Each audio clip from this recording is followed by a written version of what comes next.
سورہ بقرہ قرآن مجید کی 7 لمبی صورتوں میں سے ایک سورہ مبارکہ ہے۔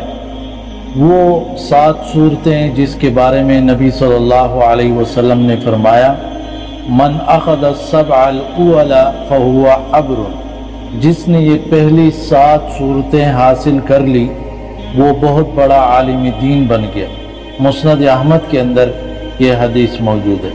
تو ابتدائی جو 7 صورتیں ہیں سورہ فاتحہ کے بعد، یہ طویل مفصل صورتیں ہیں اور اس کے اندر بہت سے احکام اور مسائل ہیں۔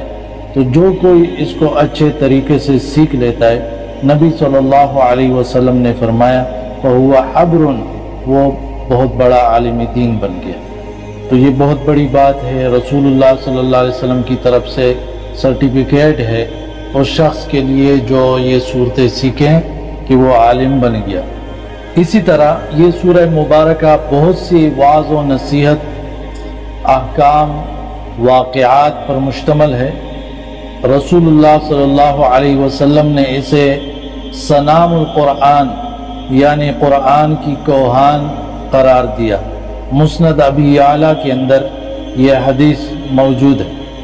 اسی طرح ترمذی کے اندر حدیث ہے ابو ہریرہ رضی اللہ عنہ سے کہ نبی صلی اللہ علیہ وسلم نے ارشاد فرمایا اپنے گھروں کو مقبرے نہ بناؤ، قبرستان نہ بناؤ، یقیناً شیطان اس گھر میں داخل نہیں ہوتا جس میں سورہ بقرہ کی تلاوت ہوتی رہے۔ ایک دوسری روایت میں ہے مسلم کے اندر کہ شیطان اس گھر سے بھاگ جاتا ہے۔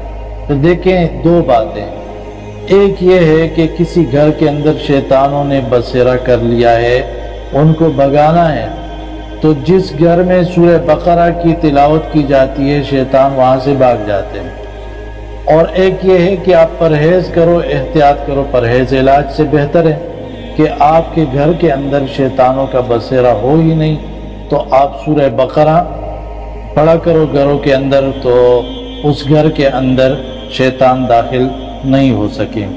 مسلم کے اندر ایک اور حدیث ہے، ابو امامہ الباہلی رضی اللہ عنہ بیان کرتے ہیں رسول اللہ صلی اللہ علیہ وسلم نے ارشاد فرمایا 2 نہایت روشن صورتیں ہیں، سورہ بقرہ اور سورہ آل عمران، اس کو پڑھا کر، کیونکہ یہ قیامت کے دن یہ صورتیں اس طرح آئیں گی جیسے بادل ہو، سائبان ہو یا پرندوں کے 2 جھنڈ ہو، یہ اپنے ساتھیوں کی طرف سے بحث کریں گی، جھگڑیں گے۔ تو سورہ بقرہ پڑھا کرو کیونکہ اس کا حاصل کرنا برکت ہے اور اسے چھوڑ دینا یہ حسرت ہے، افسوس سبب ہے، اور اہل باطل اس کی طاقت نہیں رکھتے۔